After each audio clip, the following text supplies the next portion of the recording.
Hello everyone, welcome to the Connecting the World show, and I'm your host, Mr. Muniem Rizvi. Tonight we had a guest. His name is Nathan Price, and Nathan Price from USA, Texas. Who is Mr. Nathan? What he do in life? We will talk about him. But before inviting him to my show, I'm going to introduce himself as in a brief introduction. That Mr. Nathan Price is a software solution architect, and he's also doing interview series on Facebook and YouTube. So without any wasting of my time, I'm going to invite my guest, Mr. Nathan Price. Hello, Mr. Nathan. How are you? And welcome to Connecting the World Show. Thank you very much. I love your intro so much about connecting 7 billion people and how we're all different. Um, you know, a lot of people look at those 7 billion people as a problem. They need food, they take up space, they have their own things they want to do, and what have you. But those 7 billion people have brains that can solve problems and make the world into a better place. And I think your show is so important for actually connecting them together and getting them motivated and directed in that direction. So it's amazing work that you're doing. Thank you, Mr. Nathan Price. Nathan, I would love to know more about you, as my audience would love to know who is our guest, where are you from, and what you do exactly in your life. Yeah, sure thing. I live in Houston, Texas. I've been in Texas pretty much my entire life, except for 1 year where I moved up to New Hampshire, which is in the northern part of the United States. After it started snowing, I decided Texas was the right place for me, so I hurried back here. I'm 44 years old. I have a wife, and I have two children. One's a senior in college, and one's a senior in high school. They're both boys.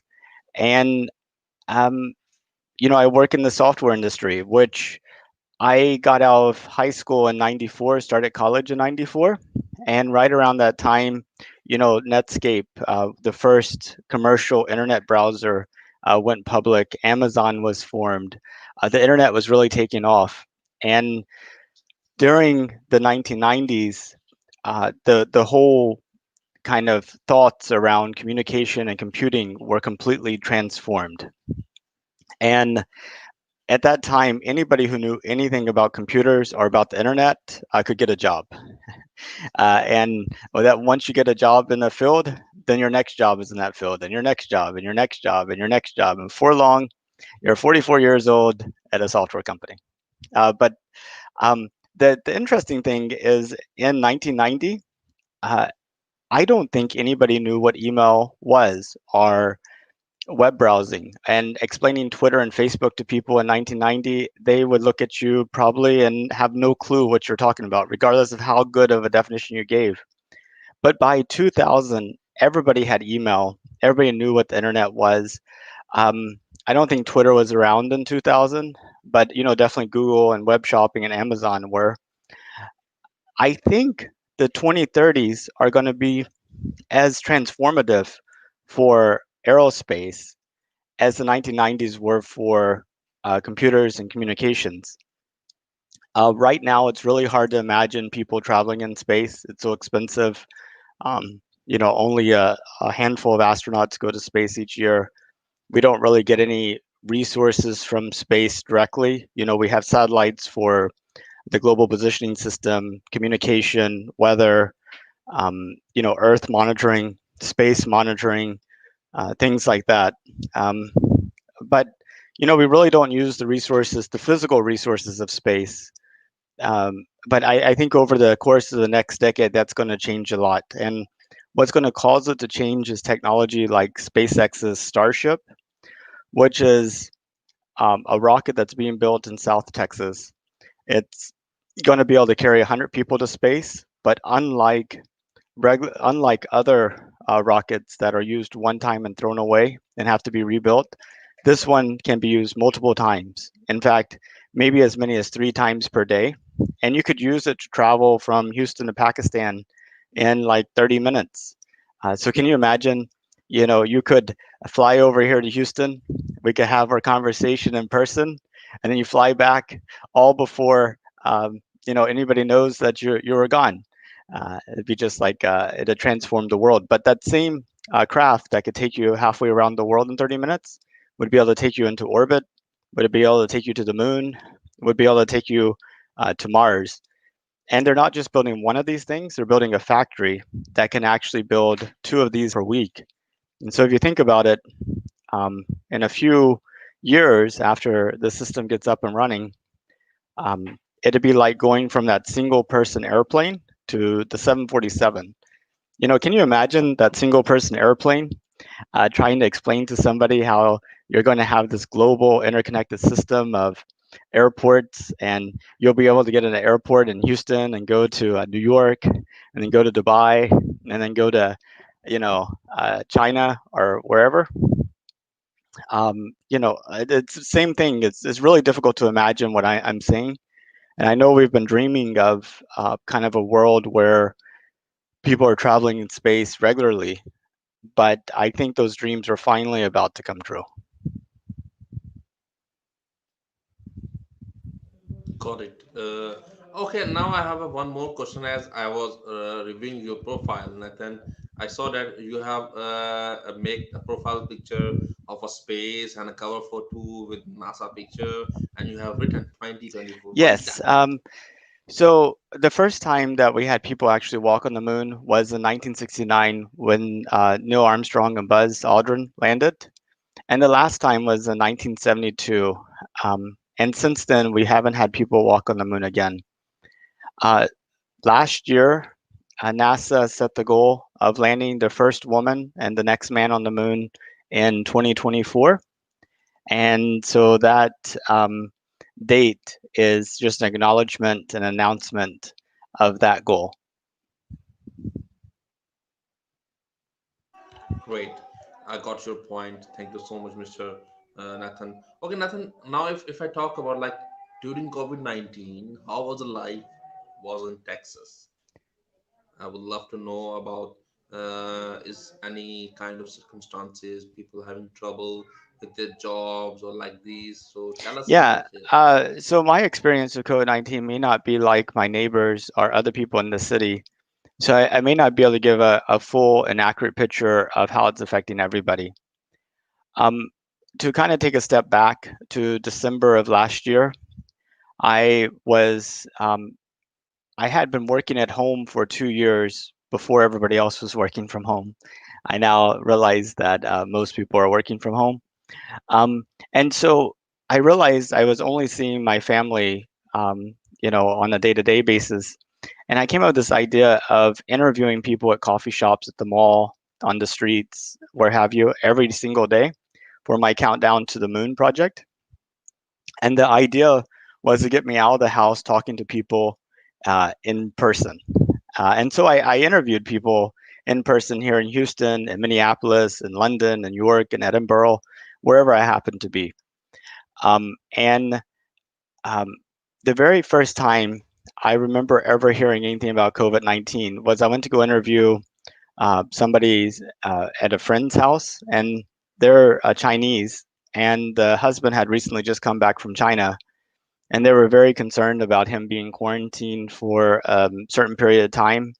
And, it felt like a little bit of overreaction at the time. I believe this is in February. And then towards the middle of February, I went to London, and I didn't think anything about COVID-19, but the plane was completely empty. Everybody had like 3 or 4 seats completely to themselves. I was in economy class, and I could lay down on the whole thing and go to sleep. I was like, "What's going on?"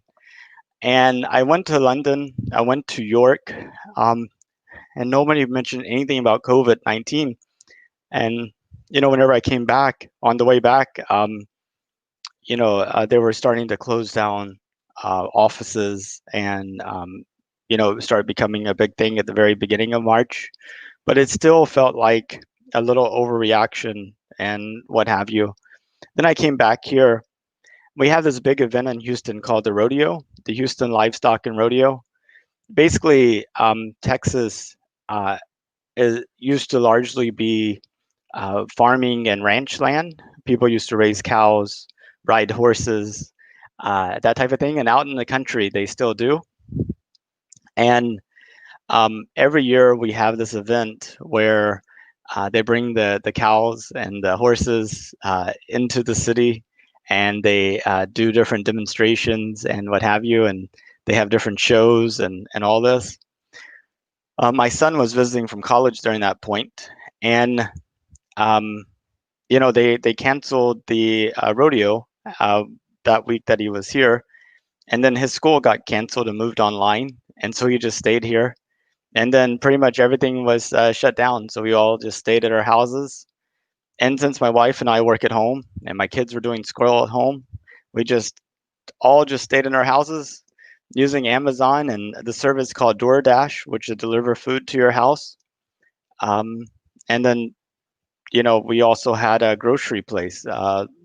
Forget what the grocery service is, but um, basically we just have been staying at home since then, waiting for my both my sons actually are participating in COVID-19 vaccine trials, so they're kind of helping out from that respect. But that's we really don't go any place, so that's us. How is it in there, where you are? What kind of effects have you seen from COVID-19? I'm from Pakistan, and like all over the world during COVID 19, and there was some kind of problems and difficulties.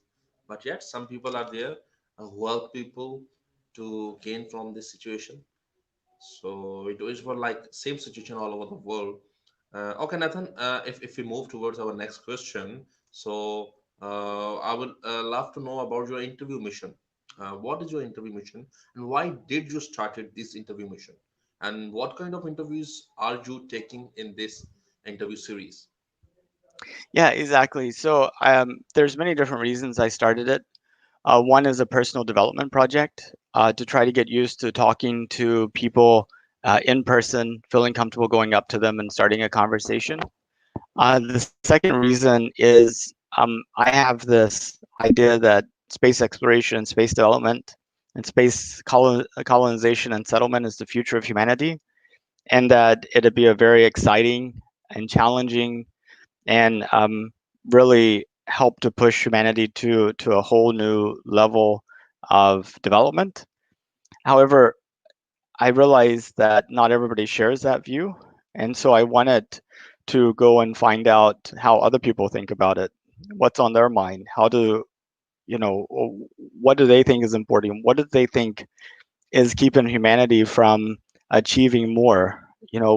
Why do it seems like all of our problems on Earth are human made. you know, it, uh, I mean, it seems like we have enough food being produced that everybody in the world can eat, but there's some people that are starving. Why is that? It seems like we have the technology to provide clean water to everybody, but there's places where you can't get clean water. Why is that?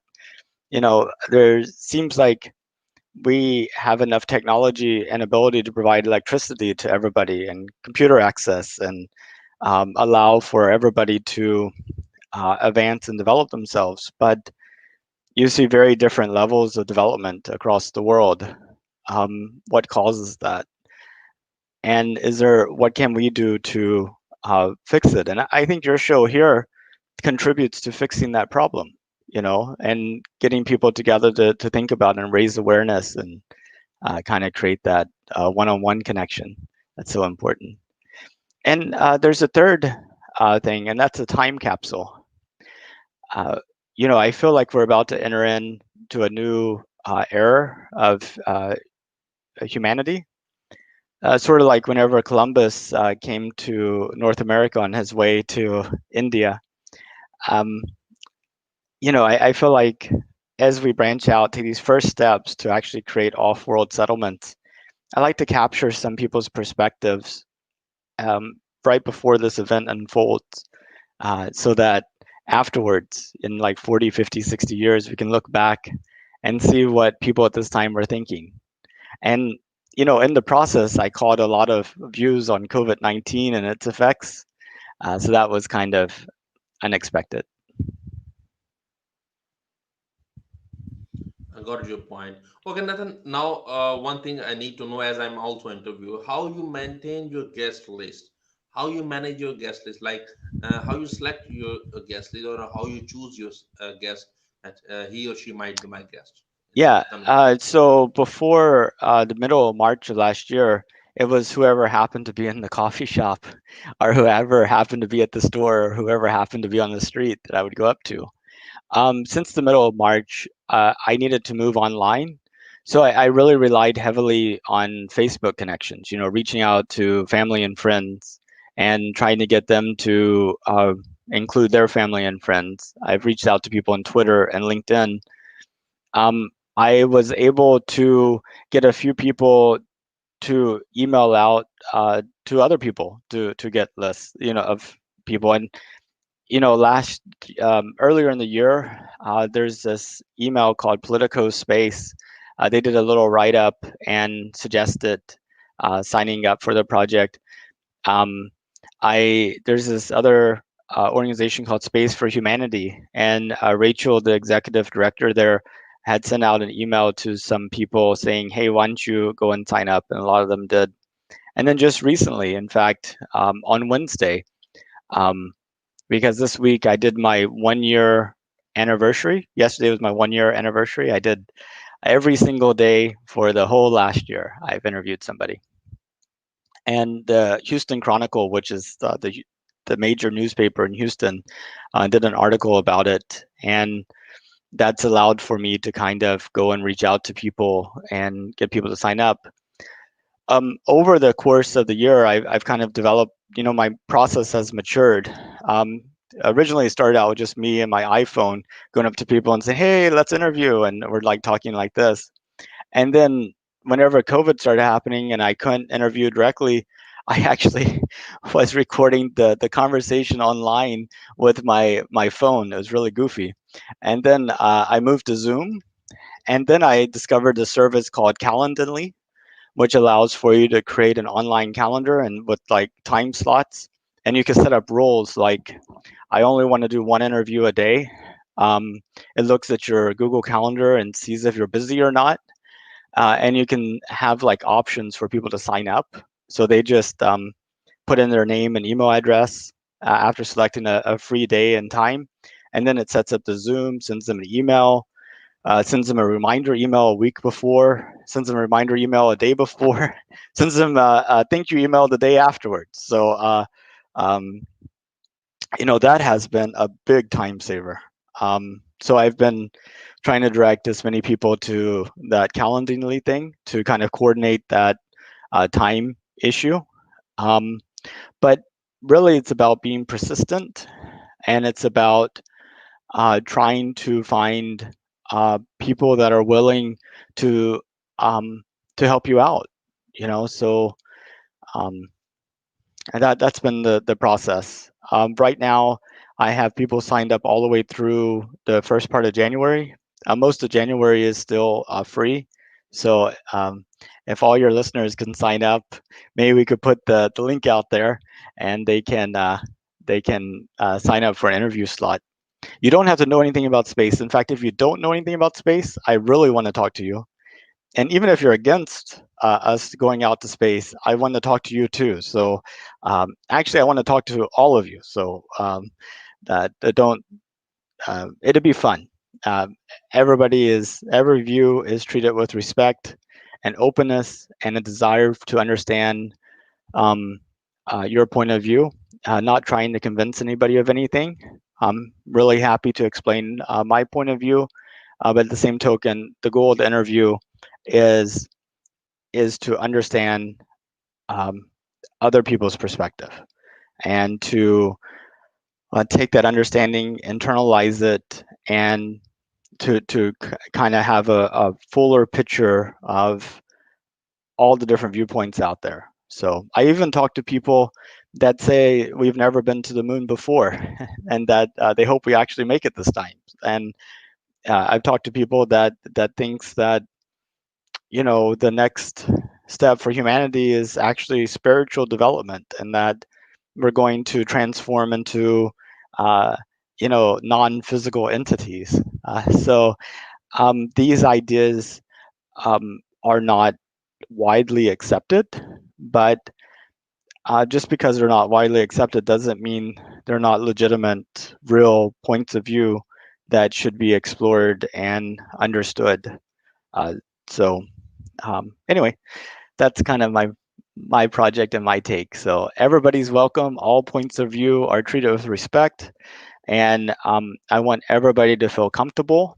I want everybody to feel like they're being heard, and that there's a genuine effort on my part to understand um, what their point of view is, how they got to it, and to just understand them some more. Great, got your point.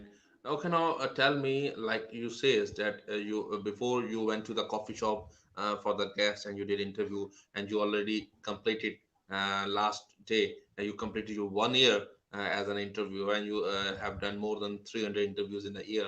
That's a great thing that you continuously did interviews. Who was your motivator? Motivator, like who motivated you that Nathan, you can do it? You don't need to stop either it's COVID or not.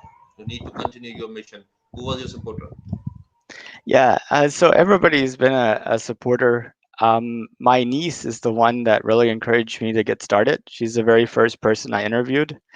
Um, and, my family's been really understanding, but by publishing the interviews online, by making it well known to my family and friends that I'm taking up this project to interview a person a day to the end of 2024, I've created a situation where if I miss that, then there's a certain amount of shame and disappointment associated with it. So I got to do it now. You know, um, so that's kind of the thing. But my wife has been very supportive. My children have been supportive, and my entire family's been understanding. In fact, I've interviewed most of my immediate family. There's a few people I haven't interviewed yet. I'm saving them for those backup days when I can't find anybody. I'm like, so I hope they don't feel too bad that I haven't interviewed them yet, because I, I feel like they will say yes, but I don't want to. I I want to make sure I have some backups in case I get to a really bad spot and need somebody to fill in a day. Great, got your point, and thank you, Mr. Nathan Price. You gave me some precious time regarding your interview. It was such a wonderful session with you. But before going to end, I would love to ask you more questions regarding as we were talking before our session that we are going to talk about this or this. So I want to know about like what is peace for you? What is humanity for you? Humanity? Yeah. Um, humanity is the ability to observe the universe and to give it value. It's like, what is the Earth and all of the universe without us being able to observe it and participate in it and share it with each other and share our different points of view with each other? Um, I think that's what humanity is. Um, I I think it's important that we all stay open to the fact that our ignorance is bigger than what we know, that we will always know fewer things than the things that we don't know. And each of us have different experiences, and each of us have different points of view, and we were brought up differently. And a lot of the ways that we were brought up help guide us along a path to protect us and make us strong and make us part of the community. But also, we have to be careful too that some of the things that we learn from well meaning people that brought us up um, may not be 100% accurate. And, um, by trying to find out what's true and what's not, sometimes it feels like we're questioning them and we're dishonoring kind of what we've been taught. But um, I think, it's an essential part of our commitment to finding out what is true and realizing that sometimes even things that are true are told to other people and misunderstood, and those misunderstandings get passed along and treated like truth. But sometimes we have to dig into it and actually find out what's real and what's not. And this sometimes is a very painful experience because it calls into question a lot of the other things we've been taught. But um, the thing is, um, that's just part of the journey, and we should do it together. Yeah. Thank you so much, Mr. Nathan. You gave your precious time. It was such a wonderful session with you. I enjoyed a lot, learned a lot, and get to know more about you. Thank you so much. Now we have to end our session here. Thank you so much. Take care. Good night from Pakistan. Bye bye. Bye bye.